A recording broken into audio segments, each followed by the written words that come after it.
Developments हो रहे हैं। और इनफैक्ट ट्रेड डील की जहां हम बात कर रहे हैं, अभी जैसे आप भी बता रहे थे कि इंडोनेशिया के साथ, अब जापान के साथ जो डील अनाउंसमेंट हुई है, जो डिसाइडेड थे टैरिफ्स, उससे ऑलमोस्ट आधे अनाउंसमेंट्स अब फाइनल जो टेक्स आ रहे हैं उसमें हो रहे हैं। जापान के साथ भी 15% की बात हो रही है।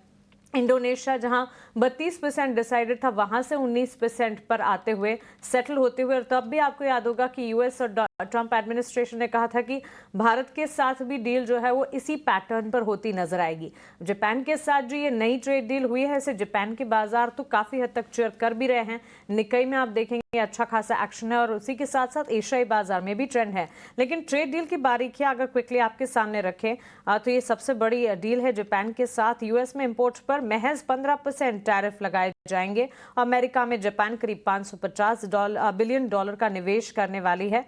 कार, ट्रक, चावल समेत कृषि उत्पादों के लिए बाजार खुलेंगे। ट्रंप एडमिनिस्ट्रेशन का यह भी कहना है कि जापान के साथ इस डील से लाखों नौकरियां जो हैं वो पैदा होंगी, मौके पैदा होते हुए दिखेंगे। तो रोजगार की अपॉर्चुनिटी, एम्प्लॉयमेंट अपॉर्चुनिटीज भी काफी हद तक डेवलप होती हुई नजर आएगी।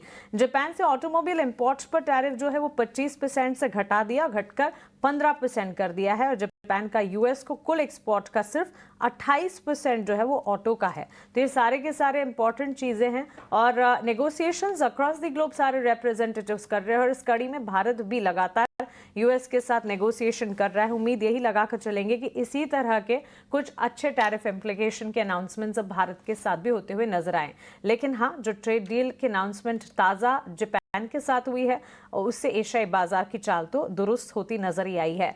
गिफ्ट निफ्टी की तरफ से इम्प्लाइड ओपन की अगर बात करें, आज 7 बजे जब बुलेटिन की शुरुआत हमने करी थी, करीब 55 से 60 अंकों की मजबूती थी, और इस वक्त 75 अंकों की मजबूती हरे निशान के साथ गिफ्ट निफ्टी में ट्रेंड हम देख रहे हैं। बीती रात अमेरिकी बाजार की अगर बात करें, डाउ में करीब 180 अंकों की तेजी पर क्लोजिंग, निचले स्तरों से रिकवरी जरूर थी। हालांकि नैस्डैक टेक्नोलॉजी हैवी इंडेक्स जो है वहां पर कमजोरी हमने देखी। नए शिखर पर था नैस्डैक, वहां से मुनाफा वसूली आई है, इसे हमें याद रखना चाहिए। 81 अंक गिरकर बंद हुआ है, लेकिन हमने देखा भी था कि एक नए उच्चतम लेवल पर भी नैस्डैक और S&P 500 नजर आए थे। हल्की सी तेजी पर S&P 500 ने क्लोजिंग दिखाई है। आज बाजार बंद होने के बाद अल्फाबेट और टेस्ला के नंबर्स आएंगे। ठीक भारत की ही तरह यूएस के मार्केट्स में भी अर्निंग सीजन जारी है, और लगातार बड़ी दिग्गज कंपनियों के नंबर्स आ रहे हैं, जिन पर मार्केट्स रिएक्ट वहां पर भी करते होंगे। अब तक S&P कंपनियों के नतीजों में 85% अनुमान से बेहतर रहे, तो नतीजों का ट्रेंड जो है वहां पर ठीक है। हाँ, टैरिफ को लेकर कई सारी अनसर्टनिटीज हैं, जिस पर मार्केट्स वहां पर रिएक्ट कर जरूर रहे हैं। आज मौजूदा घरों की बिक्री के आंकड़ों पर भी नजर रहेगी। इकोनॉमिक इंडिकेटिव एक्शन ढेर सारे, जिस पर खास तौर से आपको नजर रखनी चाहिए। एशियाई बाजार में अमेरिका के साथ जो जापान की डील, और जापान के साथ जो अमेरिका की डील हुई है, उसे निकाई में हम देख रहे हैं जबरदस्त अप मूव। परसेंटेज वाइज 3% की तेजी पाएंगे, पॉइंट वाइज 1000 पॉइंट से भी ज्यादा की तेजी है।